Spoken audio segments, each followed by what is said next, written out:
Welcome to Not a Great Whisperer podcast. This is your host, Katy Ray. I am joined with Lisa and Chris from your company's Rove Swig. Am I right? Rove and Swig? Rove and Swig. Perfect. Yeah. Beautiful. I'm going to let them tell you their journey because I think it's amazing. I think it is a beautiful thing, and I'm gonna let you discuss it and how you want to. But I've known Lisa since I feel like Stacy and I were in kindergarten together, weren't we? Probably, I think so. I think I've known her since fourth grade. So, her little sister and I were in school like entirely until high school.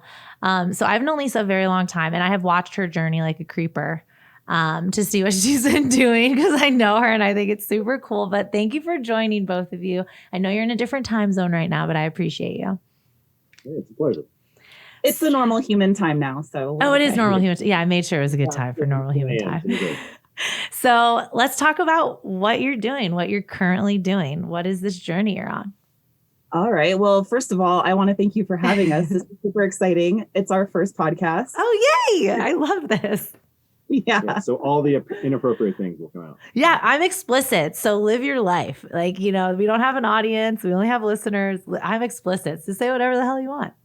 Yeah. So Stacy, who is my sister, my younger sister, that is the same age as Katy, she prepped me and she's like, you should totally listen to the one with Amber and Christy on it and the one with Kristen Lorello. And so I went back because I had listened to the one with your mom, and so then I went back and listened to those, and they were super fun. So, so we're going to have some fun. Yeah.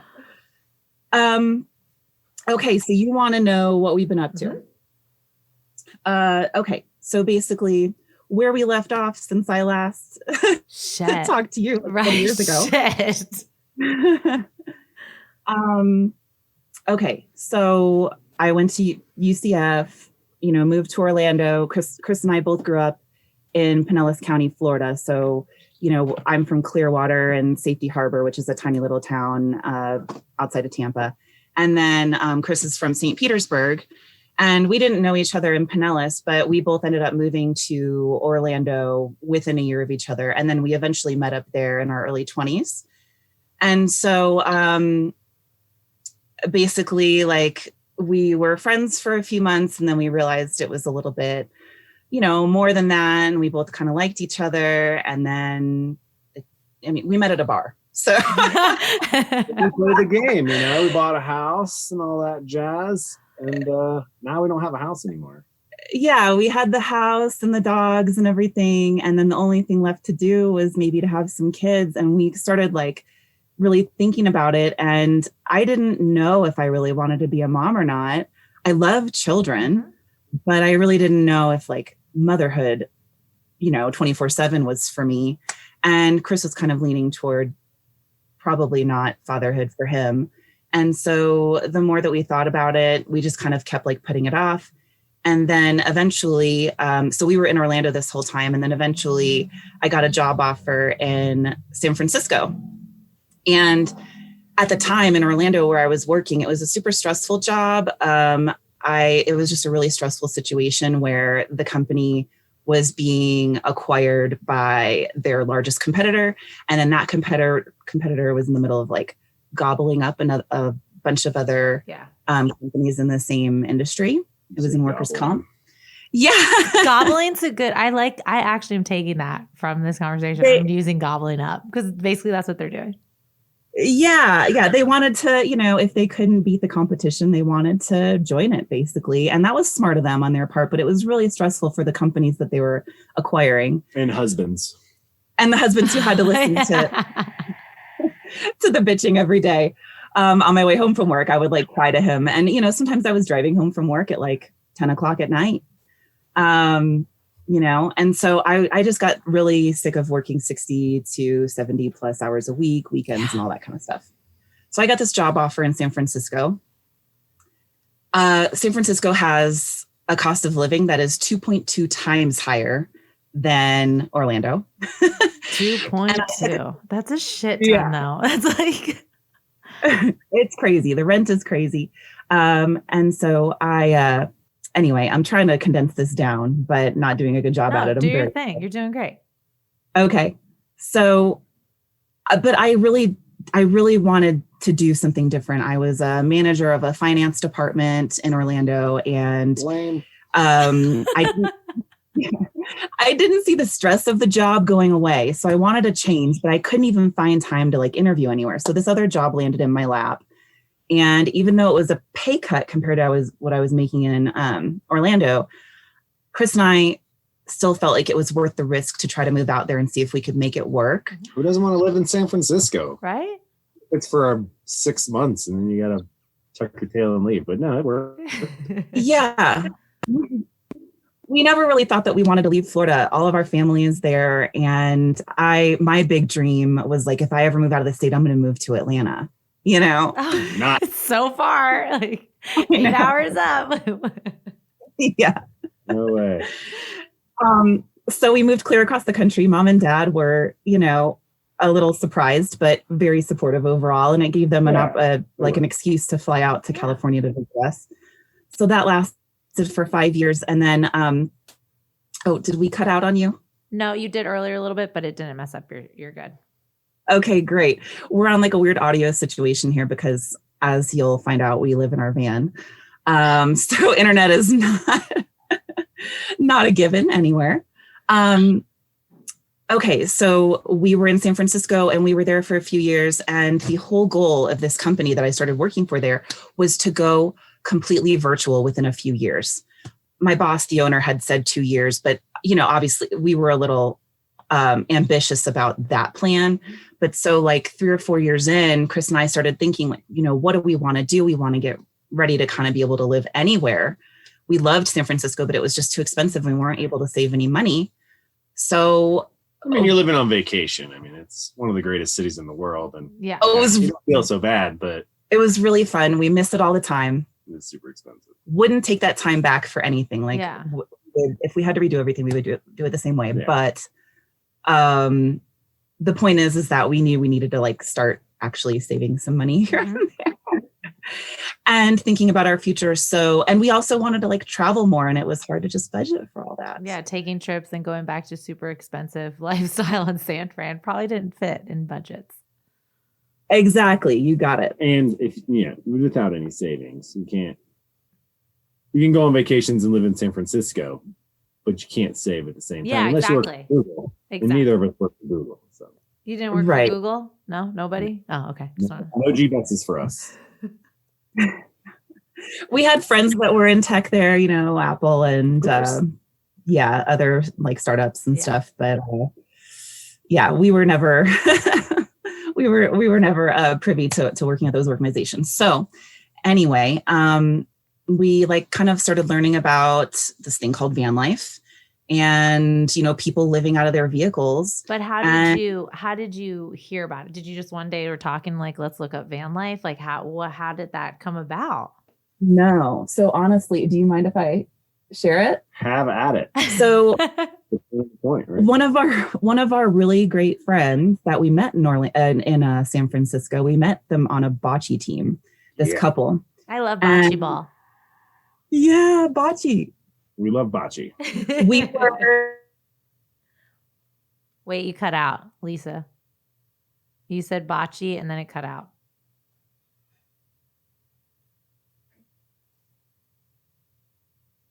Recently?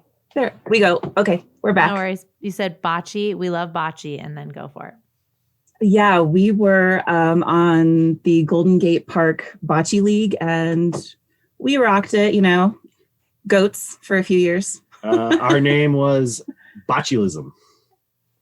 Yep, that was us. Stop. Everybody else was like drinking fun names and everything like this, and here we come with Botulism. Yeah. Oh, Benedict Cumberbatch. Yep. Yeah. Anyway. Botchery. That was a good one. That year we won. Those were the golden years. It's fine. Yeah, it's fine. Absolutely. Reminisce. The yeah. So back to van life. So we got randomly paired up with this other couple, and we like hit it off pretty instantly. And they're still some of our closest friends to this day. And the guy started the company Imager.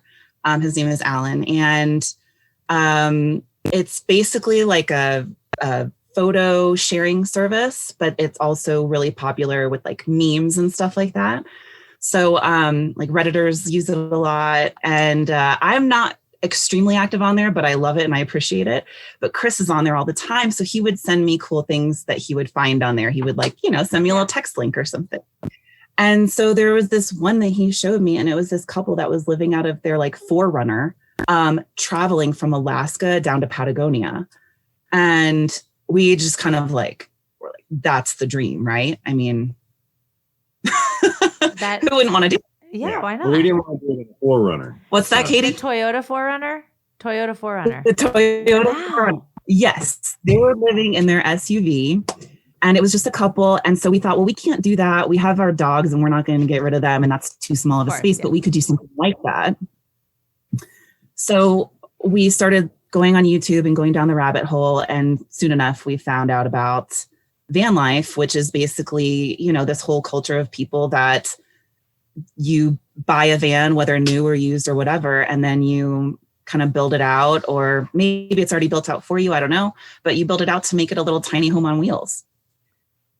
And you can go wherever you want. So I like, so when you brought it up or when he sent you like the van or the 4Runner, were you both just like, this is it? Like you just knew like we got to figure out something like this to travel? No, that is not how it happened. We thought it was neat, right? And we're living in San Francisco. And I would say it took like 6 months to like a year for it really to like, for the YouTube algorithm to like kick off and like, all the data to start coming our way. And then it's kind of like Inception a little bit. All of a sudden one day you're just like, we can do that. I mean, if they can do it, we can do it. Like we should totally build our van. We'll put that in there. We like this. And then Lisa's, a researchaholic. Yeah. And so next thing you know, we're taping out with, like painter's tape in our tiny little apartment. We're like, this is how big this space is going to be. And we'll put the bed here. And we're like sitting in it one night and going, we're really going to do this? And then we bought a van.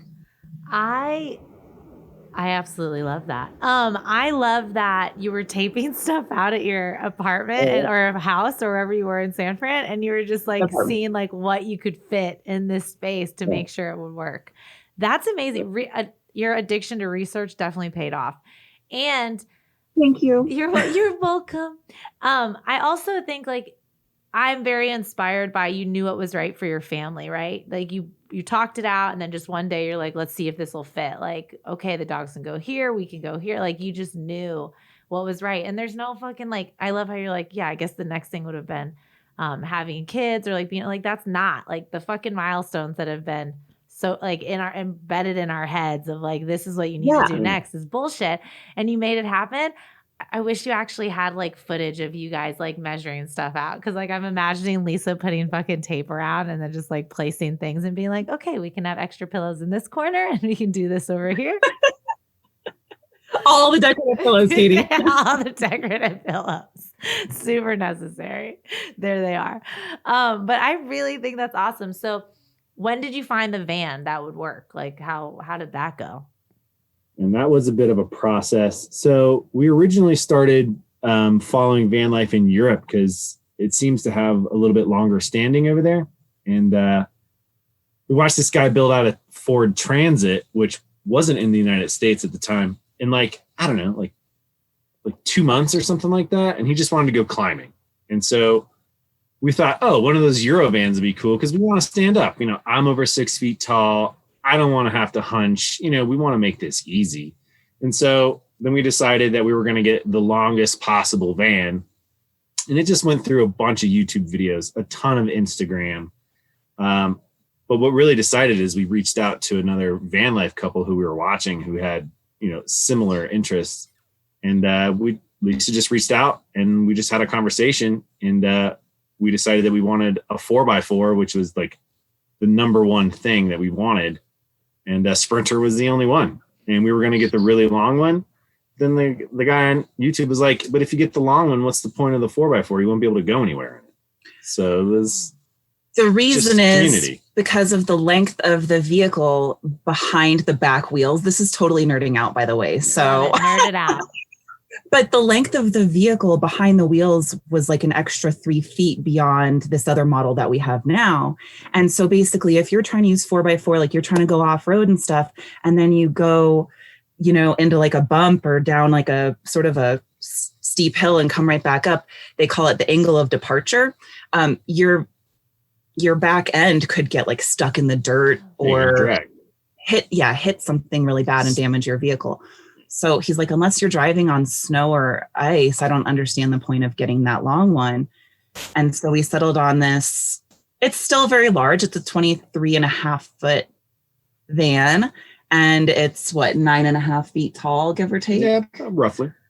And so we just knew we really wanted to stand up inside. We wanted to have room to be able to work in here, cook in here, have a little bathroom area in here. Have like a full queen size bed and, have room for the dogs to kind of be separate because they just coexist. Yeah. They don't really love each other. They just like stare at each other. But I really wish we could ask the dogs how cool this adventure's been. I really do, because I feel like if they could just tell us and be like, yeah, this is what we do. Like this is van life. Like if they said to me, #van life, that'd be pretty cool. What are your dogs' names? The coexisters? Well, we have a corgi. His name is Dexter, and he would say that he loves about 50% of it, and anything with a diesel engine in it, he hates. Yeah, so that's Dexter the corgi. And then we have Miles. He's a bit of a mixed breed, little SPCA rescue. I would say that he would say that he loves it. He would be like, #let's just keep going. He would hashtag for sure. Yeah, he loves wandering around. He loves all the snicks, and then he comes and cuddles at night. And if you're next to us, your van, your rig is their rig, so they don't know any boundaries. That's always nice. And all the people you've met on this, it's so weird. Yeah, I mean, a pandemic aside, so we've been doing this since February of 2019. So we got a good year in before COVID really hit. And so during that year, we really made the most of it, not realizing what was going to happen. But we went to a lot of meetups with, other people who live in their vehicles or who travel in their vehicles to some extent. And, everyone, you tend to, when you live this lifestyle, you're trying to be in nature as much as possible. So you're kind of off on your own a lot. But then when you come to these festivals and you all get together, like you're ready to socialize and meet people and make new friends and stuff. And so that's really how we made the majority of our van life friends. So what were people's reactions at first, right? I think it's probably one of the coolest things because I actually miss traveling more. Like as much as I would complain, like work would have me travel, but I traveled to a lot of cool places. But I miss that. So you guys are doing it all the time. So when people at first are like, oh, you're living in your vehicle, of course you're going to have like questionable reactions, I'm assuming. But I mean, like once you see what you're doing, it's pretty fucking awesome. So like, how did that process go when you like told your families or things like that? Why don't you start with that one? So as far as my family goes, I slowly broke my parents in over time. I don't talk about this very much, but I was arrested for a DUI in college. And so my parents had to bail me out of jail, like off of, I don't know, wherever the jail was in Orlando. It was one of the most terrifying, but like awakening experiences of my life. And so there was that, I got my belly button pierced when I was 16 without telling my mom, and so I had this tiny bit of a rebel streak in me. There are, I'm sure, other things I could think of. Even moving to San Francisco, my parents were like, oh, you're moving across the country. We're never going to see you. Great. So slowly but surely, I kind of wore them down. So by the time we said we were moving into the van, I think maybe if anything, my parents were like, oh, cool. Maybe that means they'll spend more time in Florida because we were in San Francisco. Yeah, they'll drive here more. Good. Nope. Right. And they just, they had discovered their love of travel a little later in life as well. And so they knew that this was going to be like a journey of a lifetime for us. So they were, even though they found it was weird and no one really knew how it was going to work, they were excited for us to, just try it. I think in general, when we talk to people about it who aren't familiar with it, like people outside of the van life community, they have a bunch of questions like, where do you go to the bathroom? How do you shower? Where do you park? Yeah, where do you park? How long are you going to do it? Do you have a kitchen?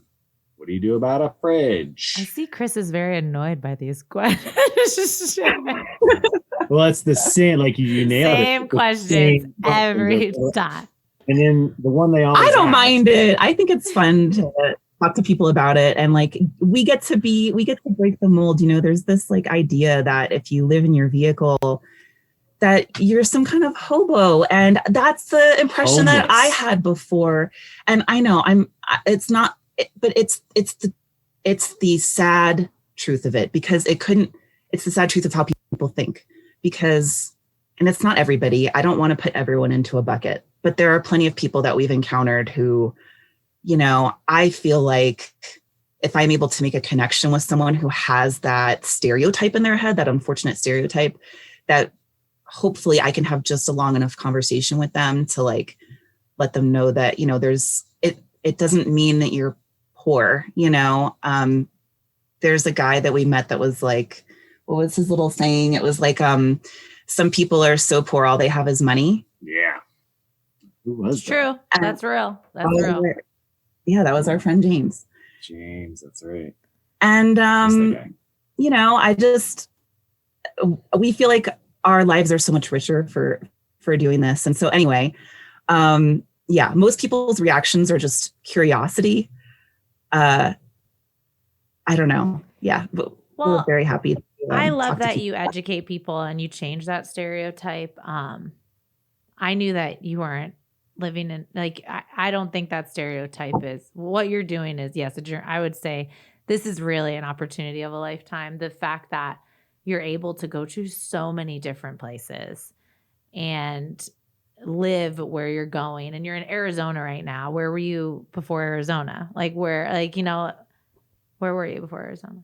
Yeah. So before Arizona, we hopped into southern Utah for a little bit. We went to Zion National Park. We rented some electric bikes and did the whole park in like a day, and did some hikes, did part of Angel's Landing, which is like a crazy uphill hike. Before that, we were in Baja, Mexico. So for 2 years in a row now, we've traveled the whole Baja Peninsula, which is, I don't know, I think 1,600 miles or something like that. That's so awesome. Super hype. I would be like, what gets you hype every day? But it's like your next spot you're going. That would be me hype. I just answered that question for you. But what would I just think it's super cool. I think Chris was going to say something until I interrupted. No, you're fine. What I was going to say is that you said something in it. It struck. You said it's a chance of a lifetime, right? I think just about anybody could do this, right? Jobs aside, like if somebody wanted to put their mind to it, you totally could. So is it a chance of a lifetime? It's definitely was an opportunity presented to us, and we did get lucky on some things. But I would say that almost anybody could just step out of the game. Everybody's playing the game, right? You got to get the education. You wind up in the debt. And you're not going to stand on a soapbox and say that like the game is silly, right? Because the game is life. Yep. So you choose your own adventure. And I would say that you just have to make a couple decisions. And once those decisions are made, I think, the world opens up. And if you want to live in your car, you want to live in a truck with a topper on it, you want a van, a bus, whatever, you can do it. We've met people on bicycles that just live off a bicycle and have traveled like a ludicrous amount of distance. And you know what? I think those people are crazy. But we also met another little family who, they just bounce around from Airbnb to Airbnb, and they'll stay there for a month at a time. And, they get to like actually live in a city with so cool, in the middle of a downtown or something like that. And, they're doing it a different way. And that sounds really appealing to me for some time later, whenever we're done with this. I mean, Yeah, I know absolutely. you guys didn't put a timeline on it, right? Like there isn't, it's Oh, no. whatever it takes. I love that. And did you, were you ever the type to be very like controlling of, were you able to like let go a little bit? Because I feel like traveling, you kind of have to, I feel like Lisa's very focused on keeping things in a, like an outline. Does she have an outline for you? For like the, I can either confirm or deny that statement. That is so hilarious. That is such a great question. Should I go grab it? do you have an outline? I'll die right now if you wouldn't grab it. Let me tell you, I had Here an is our outline. itinerary. I literally had an outline for yesterday. I had to text it to him because we had like 53 places to go to. So I opened up Google Maps and made a whole, I mean, maybe not 53. It would have been like 7, but I said 50. I was like, holy shit, how'd you do that in one day? no, that was an exaggeration. But you know, like we had to do things in a certain order. So I had to print return labels for these boxes because it's really hard to get shipments on the road. So I had to print return labels at the UPS store so that I could then put those labels on the boxes and send them back to at the US post office. And then after that, we had to go to the bike store to pick up this thing. And then we had to go to, I don't know. So many things. Yeah, There were REI so many and whatever. But there they so were many- bullet pointed in an outline for you to know. Yes. We also have a map of the United States with crayon on it for like the months of the year in different colors where we want to go. That's really cool. That's really But- cool. What I've realized is so the reason I do that is because we like to travel by the weather patterns. So if you can imagine living in your vehicle, we don't have a heater or an air conditioning that works when the van is off. It's all just in the front, like what you would have in a normal vehicle. So preparing for van life, I researched a bunch of places that I wanted to go to. And I literally just Googled whatever the place is, let's say where we are now, Flagstaff, Arizona, right? So I would Google Flagstaff, Arizona, monthly weather. And Google presents you with a neat little graph. And it shows you the average highs and average lows for every month of the year. And then average rainfall or snowfall, if that's, you know, a thing. And so I figured that we wanted to be between maybe 45 or 50 degrees as like a low temperature at the minimum, or yeah, at the minimum. And then like 80 to 82 for the average high temperature at the maximum. And so I do actually have like a climate table that I created that's like at any given month, if we need inspiration of where we want to be and we don't have a plan of where we want to go, we just reference that little table and I look up a few different spots and I see whether weather is going to be nice and we just drive there. Oh my gosh. And that's what keeps it so wonderful too, because you're not like being miserable somewhere in the hottest day of the year at that place. Like, why would you do that? But wow, that I like mind blown because you're so organized, but like, of course you are. Like you're making sure this experience is amazing. I wanted to make the most of it. We've ran into a few times, like we traveled the Oregon coast several times, but one of the times we ran into just rain and it was rain in the forecast for like 4 days.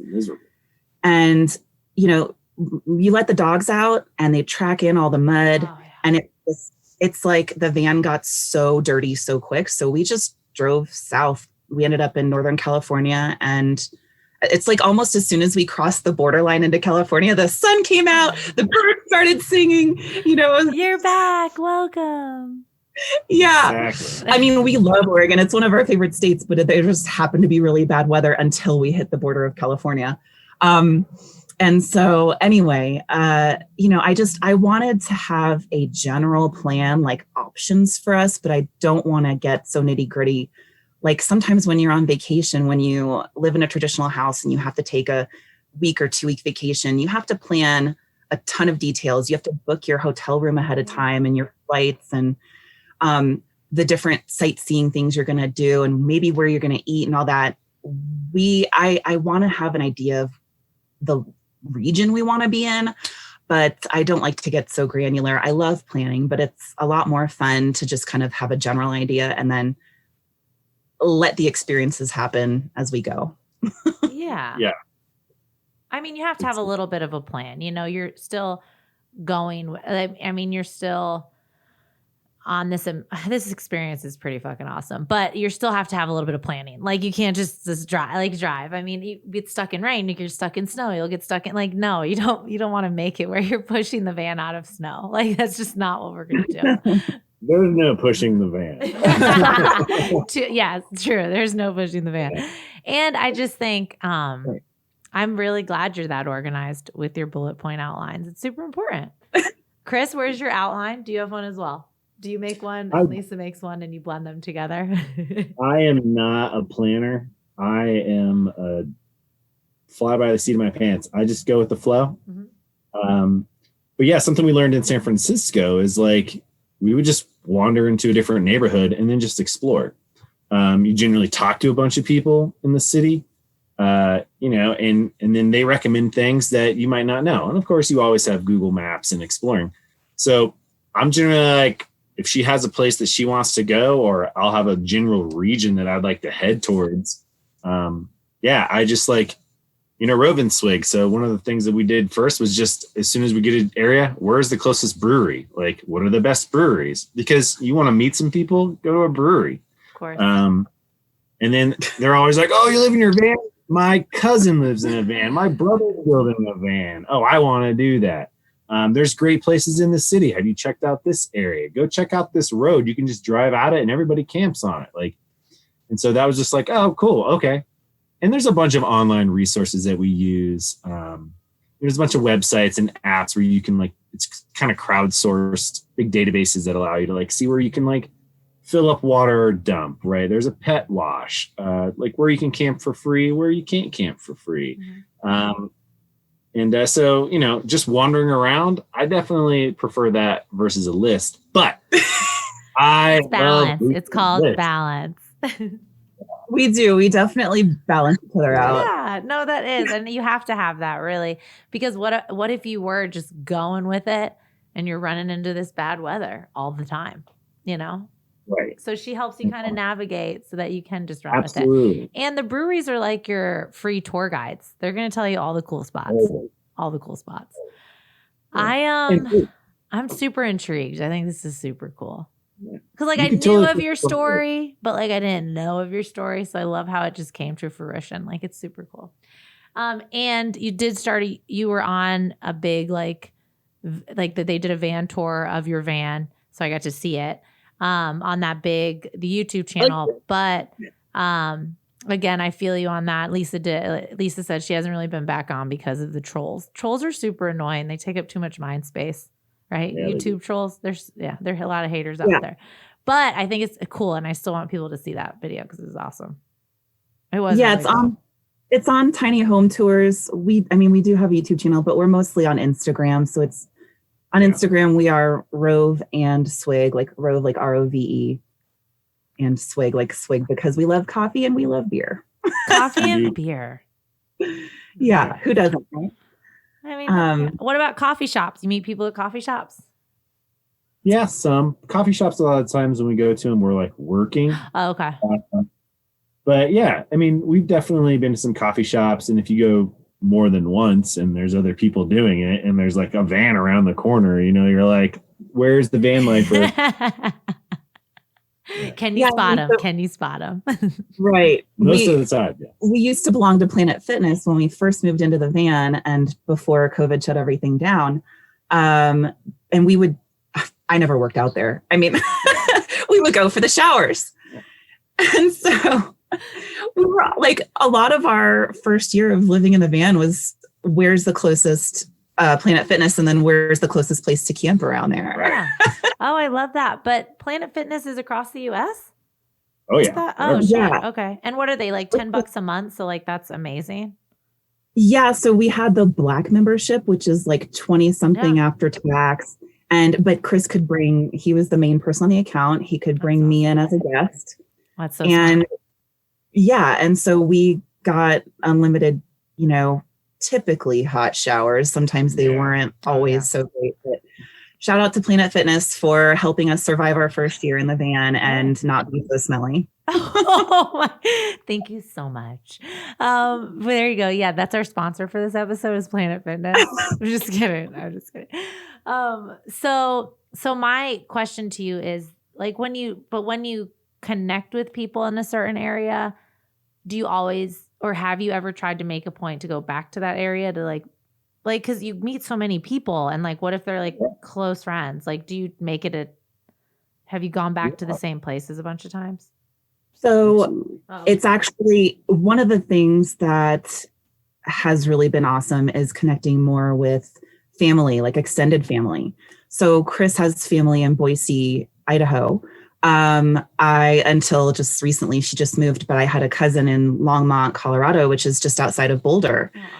And so, this family is sort of in that part of the country. It's hard to get family and friends to come visit you sometimes. And we long to like reconnect with family whenever we can on the road. So it was really cool. Plus those places are freaking gorgeous. I was going to say, those are cool places. Yeah. So it was sort of an excuse to be like, hey, can we come swing by and see you? I mean, I hate inviting myself somewhere. Chris is pretty good at that, but, I just wasn't raised like that. Nadine and Wayne, No, do not invite yourselves over. Wait for them to invite you.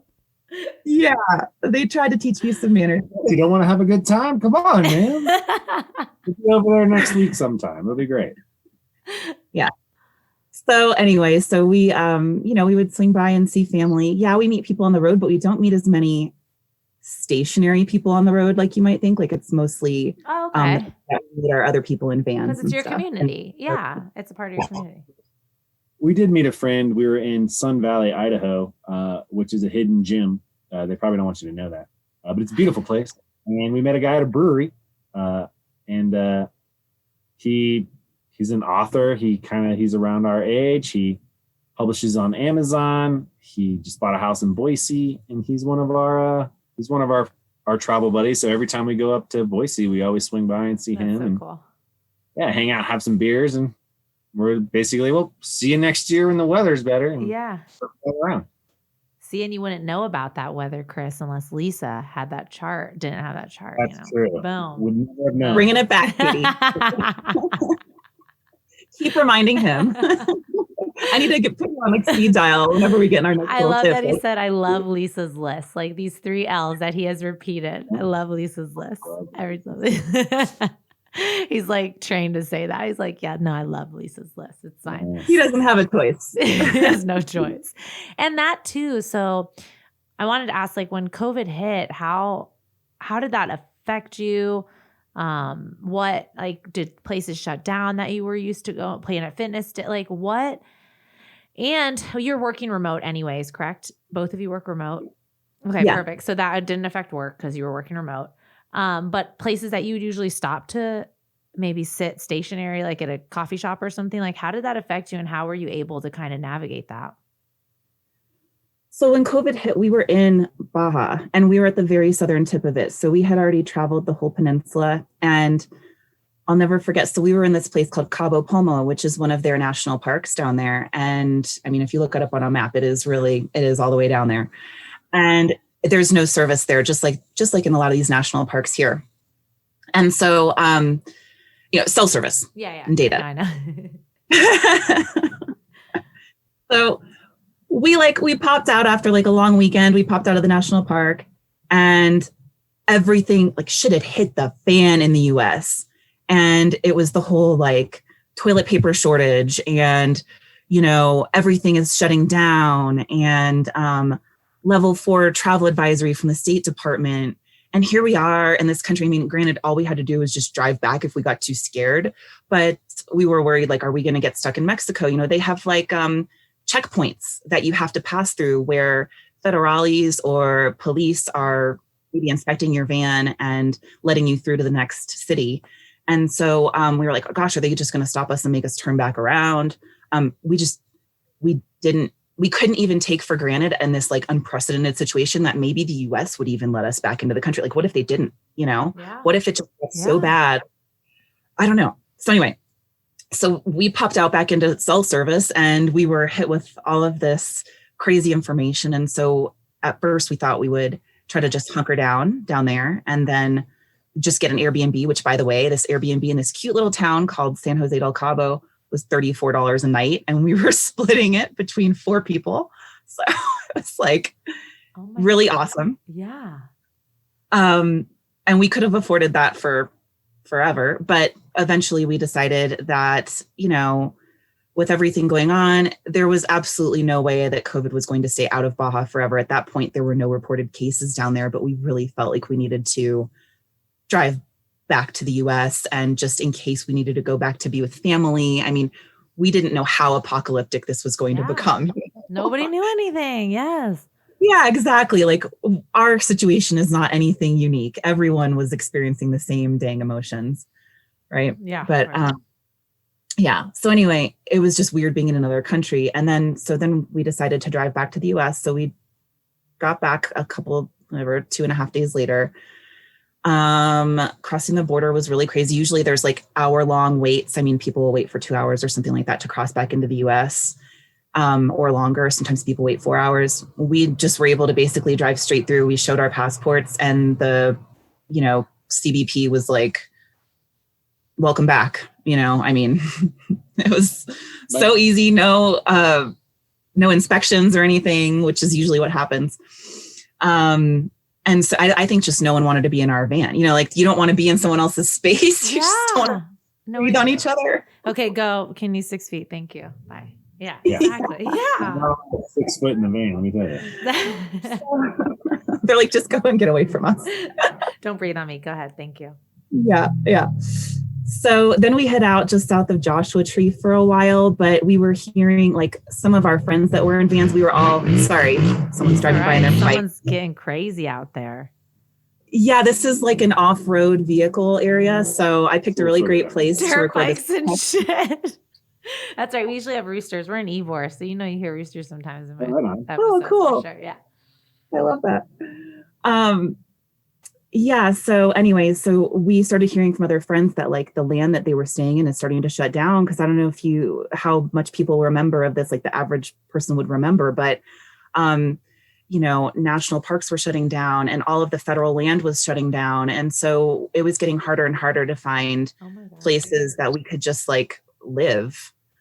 And all we wanted to do was just be outdoors away from people. But it's almost like we felt like we were being forced into cities and having to like, you know, you call like street camping where you just park parallel on a street somewhere and kind of try to be stealthy and stay to yourself. Anyway, it ended up being fine. Like we had a really good friend who had a house in this little town in Northern California. And he invited us to stay up there because he was renting out the house while he was living in Texas. And that renter just happened to be moving out. Oh, perfect. Oh. So he's like, just go up there, enjoy yourselves, you know, hunker down up there. And so that's what we did for like a month. And then we decided we just had to keep traveling north because it just started getting too hot. Yeah. So I don't know. We went into Oregon. Showers were really hard, dude. Yeah. I mean, it's real life. All the gyms are closed. Yeah. Like buildings are closed. Yeah. And we have no shower in this van. Like you can't hold enough water. It's really hard. Some vans have it, but then they don't really. A lot of the people that build out a shower in their van end up not using it. And it just becomes a storage closet for bags. Oh yeah. So it's pointless. Yeah. So we knew that ahead of time. So we didn't build one in our van and we were purely relying on gyms and like RV parks and stuff. And all of those were closed, not accepting new people, whatever. RV parks were closed too. A lot of them, yeah. And so a lot of people that were camped at these RV parks, they had the opportunity to like stay there. But once you left, you couldn't come back, but we weren't at one. And yeah, you were already traveling. Yeah. So we ended up just ordering like they call it a solar shower. You know, a lot of people use it for camping. You basically just set it out in the sun. It's a black bag that you fill with like 5 gallons of water. And that worked out great for us. I mean, it's not the same as a regular shower with all the water pressure and everything, but it was a hot shower. It did the job.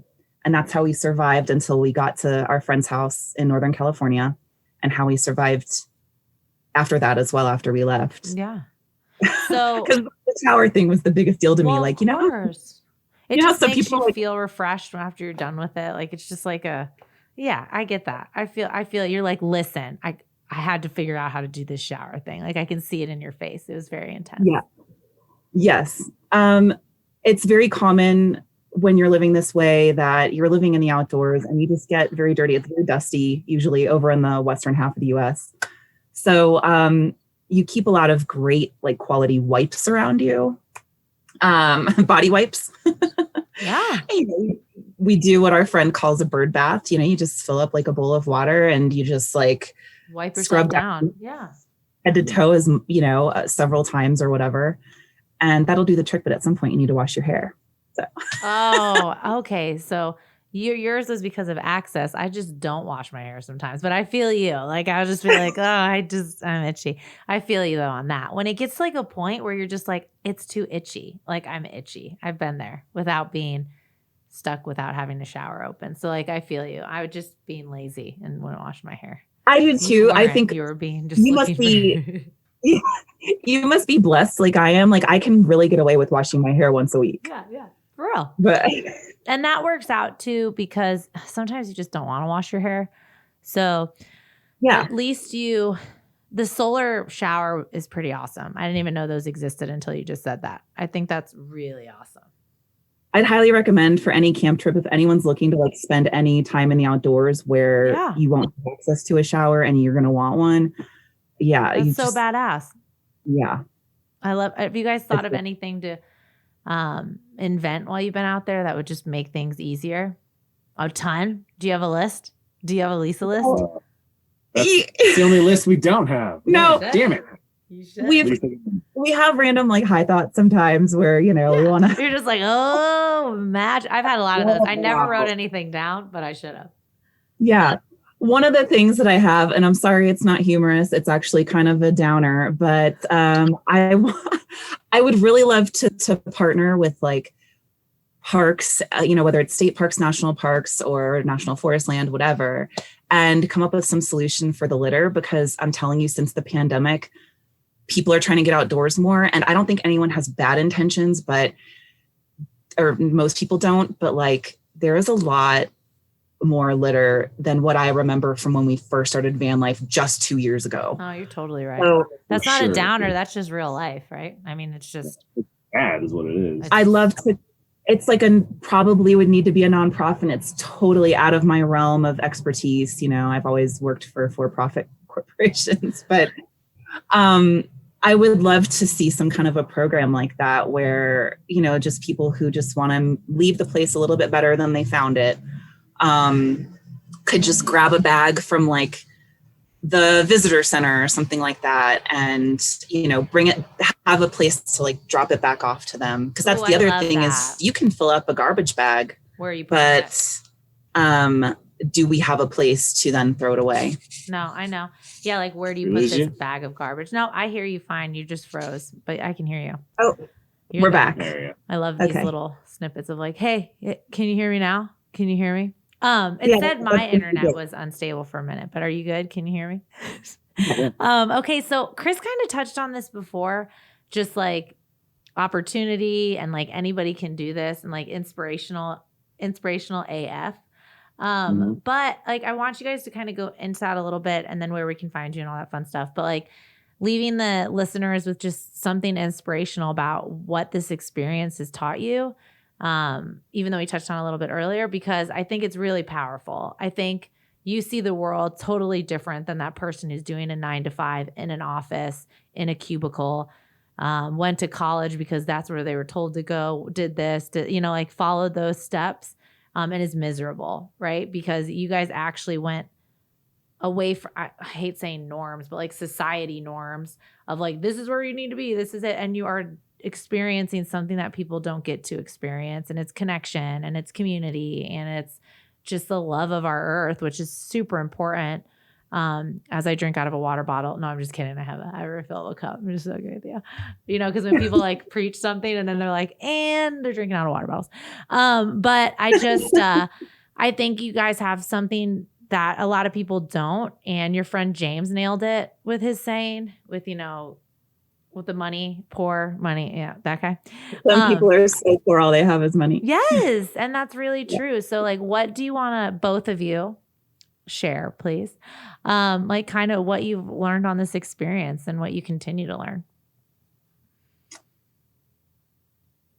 I was going to see if I could look something up that I read the other day. Well, okay, while you're finding that, I will tell you that the main thing that I can say, I mean, what I've learned from doing van life is just to kind of expect the unexpected. There's a part of me that, yes, is that like type A planner. And sometimes you just have to like let it go. And some of our most memorable times in the van have been the things that I couldn't have ever planned whatsoever. And the other thing that I want to leave everyone with is that I feel like between Chris and I, we aren't the most educated people. We're not the most intelligent people. We're not the quickest people. We're pretty average in a lot of ways. I'm not trying to like downplay us. Yeah. I feel really good about who I am and who he is. I'm married, right? Like all of that. But we're like anyone could do what we're doing. I feel like what we've done is we've taken these calculated risks. There wasn't a guarantee that moving to San Francisco was going to work out. We totally thought that when we moved there that, okay, I'm taking a pay cut.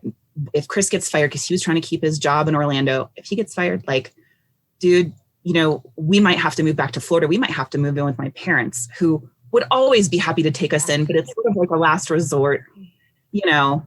And so after that, you know, we took the calculated risk with van life. We had to talk. We both worked for the same company at the time. Chris still works there. I run Rove and Swig, our e-commerce website, full time now. But back then we had to talk our boss into letting us do this lifestyle. I mean, the company was not really completely virtual at that point anyway. And so we had to come up with a plan to take the whole company virtual, 12 employees, but Still. plus, how are we going to give her a guarantee that we are going to be able to work our regular hours, still accomplish just as much, if not more, as we were before, but we're just doing it differently. You know, we're in a different place almost every day. But so anyway, what's calculated time zone? Was that hard to adjust for time zones? No? Actually, time zones are pretty awesome. Okay. So for work, Chris's company, they have employees all over the country. So they're sort of used to operating like that. Okay. Is that what you were talking about? Yeah, for just what I was thinking was like, I just thought of time zones and like if you're having meetings or something, but we'll get back to did you say take calculated risks? Are you saying calculated because you're able to calculate them with everything that you because I get out my little calculator and I type in all my numbers. Yeah. No. No, I would say take calculated risks, meaning it's at some point you're going to have to jump, right? At some point we had to have the hard meeting with the boss. At some point we had to go buy this insanely expensive. It is one of the more expensive Mercedes vehicles that you can buy, but it is like not fancy whatsoever. It is a freaking cargo van. Yeah, but you did it. You took the risk. Yeah, but we had to make the jump, but we didn't make the jump until we like thought it through together, asked each other a bunch of questions, talked to friends, talked to family. You know, I researched incessantly. I would force Chris to watch videos and be on Instagram and all that. Right. And so you like research, but then at a point, I reached the point where I call it, well, it's a common phrase, but analysis paralysis, where you just get stuck in the research phase. And at some point you have to start actually doing the thing that you are researching about. Right.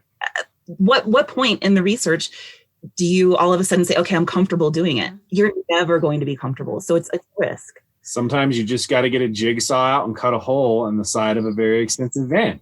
And like, you can sit there and plan it and tape it and mark it off all you want. I'm going to cut this shit right now. Okay? You just got to do it. You got to put a hole in the side. You just got to do it. It was for a window. It wasn't. And that's where Chris comes in. He's like, we're just doing it, Lisa. There's no more research for this. We're just doing it.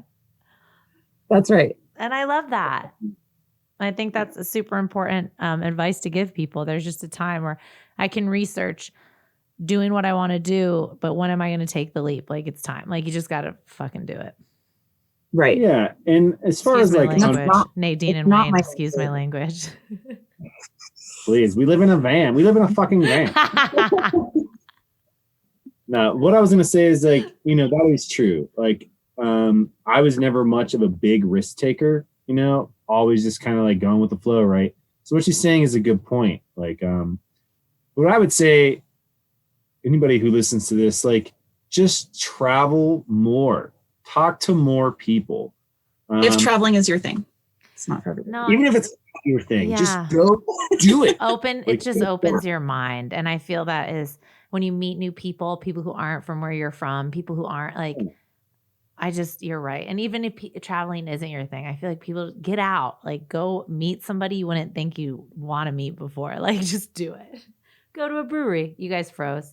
But you were saying travel more. It just opens your mind to more things. And when I cursed earlier, Lisa, I apologized to your parents, by the way. I wasn't calling you. I was like, just apologizing to your parents, not to you guys. I was apologizing to your parents. But because they're going to listen, of course. But you were saying like travel more. Yeah, I'll reiterate that real fast. So yeah, definitely travel more, get out, talk to more people. But like also realize where you are and what you're doing. And more importantly, why you're doing it. Like if you don't like kids, family, that's a whole other situation, right? Somebody who's maybe doesn't have that permanent attachment to somewhere where they have to be somewhere. Why are you there? Like, I'm not saying like, why are you there? But like, why are you Thanks there? for like, changing the voice. It made me. You know what I mean? Like, can we go somewhere else? Like, just travel, get out. Like, just do it. Realize that you are playing a game. You are watching television. You are buying the things that are presented to you. You are going into debt. You're buying more stuff to put in your thing that you live in. Like, I'm not saying any of that is bad. I live in a van. It is full of stuff. It's too much stuff, probably. Yeah. But it's our fun stuff. It allows us to do things. So, like, I would just say, like, just try to step outside your boundary a little bit and look back at what you're doing and ask yourself, like, why? And can I do something else? And should I? I would say that's the big takeaway, because as a not risk taker, like those were big eye-opening situations, like epiphany after epiphany. Like once you start to travel and realize that like we all do have something in common, even though a lot of us are divided right now. Mm-hmm. You still meet a lot of people who are really nice. They just have different views than you do. So yeah, I would say that's probably my biggest takeaway from all of this. I think asking yourself why you're doing something is really important. Yeah. And like your everyday, like, why am I getting up to do this job today? Or why are you doing it? Is it literally just for money? Does it have some fulfilling aspect? Is it making you a better person? Is it making you grow because you're a little uncomfortable? Like, what is the reason behind everything, really? Have you noticed new habits that you've acquired now being on van life? Like really good habits? Like, do you guys meditate more? Which I have no ability to do, but I've been trying to like focus in on like being present more. But like, are there things that you noticed that you did that is like better now? I think that there are. I do want to just say to the last question, full disclosure, like I fully recognize that the ability to like even question your circumstances and why you're doing things, it comes from a place of privilege. So we are very, very fortunate. We worked extremely hard to get where we are, but we also know that, there's just some privilege that comes along with even just having the time to just sit and think about the decisions that you're making and the life choices that, your situation and how can you change it and whatever, because there are a lot of people in the country and in the world that are, stuck for one reason or another beyond their control. So we don't want to make it sound like, No, but you're very inspiring with it. And I totally understand that. And you are a beautiful human for even acknowledging that. Because you're right. There are like, can you sit in your thoughts? Can you understand like your day? Like you have the chance to like sit back and be like, how did we do today? What can we do better tomorrow? Like not everybody has that privilege. And that's amazing. And we're going to end on that. And you're going to tell us where we find you and where we can buy your cool ass shit. Go ahead. So I think the best spot to find us is on Instagram. If you guys are down with the old IG, we are Rove and Swig. Down with the old. If you guys are hitting up your IGs, you can find us. Thanks, guys. That's right. Slide into our DMs there if you got any questions. She is very great at answering quickly too. I would like to be. I would like to write a comment about that. You were very quick to answer me. I was like, oh, she's in her DMs. Well, how sweet is she? Because when I messaged you about the podcast, super quick. It was wonderful. Thank you. That's great to hear. Yeah. And we just, we post on there fairly frequently, a couple times a week, about what we're up to and, just what's on our mind. And, we're like very aware of our sort of unique situation in the van and stuff. And so we just want to share it with everyone that we know and anyone else who wants to join along in the journey. So it's Rove and Swig on Instagram. And I also have a website. It's www.roveandswig.com. We sell outdoor living products on there, mostly like camping dishes and cups and stuff like that. Which is so cool. I love that you're doing that alongside camping and living in the van and living. Like, it's just cool how it just everything kind of comes together. And I see that Chris probably loves social media. Yeah. I'm on social media constantly. I can feel that vibe. I also hate it, but it's just not that I dislike it. It's just not part of my day. Which is a beautiful thing. That's beautiful. But then, business is online, things like that. There's got to be a balance, right? But I love I hope this was fun as your first podcast. I hope there's many more after this because I love what you both are doing. I think your family is amazing, like just what you're doing for your little family. And I'll tell you what, it's super cool. And I'm glad that life is opening up a little bit just for you all to kind of get back into your routine with where you're going and what's open. But I just hope everyone's being safe out there and keeping everybody safe. And I'm gonna look into that nonprofit and see if we could partner with a nonprofit for the litter thing. Because my 7-year-old is so big on when he sees litter, he gets very upset. So I'm going to do that for you. So I'll figure out someone you guys can partner with so that they're kind of doing that nonprofit legwork and you're just walking around being like, hey, pick up your trash. Hey, pick up your shit. But that's a great idea. So I hope we do this again. And we'll do a second episode eventually and just see where you all are and see what's next. And it's very inspiring. And I hope all the haters, like forget the haters, like what you're doing is where you're supposed to be. And it's super awesome. So thank you. They're a small vocal minority anyway. Yeah, right. It's very fine. But I hope you enjoyed it. And I really appreciate you making the time today. It was fun. Thank you so much. Yeah, we really enjoyed it. An off-roading bike area for vehicles to park at today. Thank you both so much. Thank you.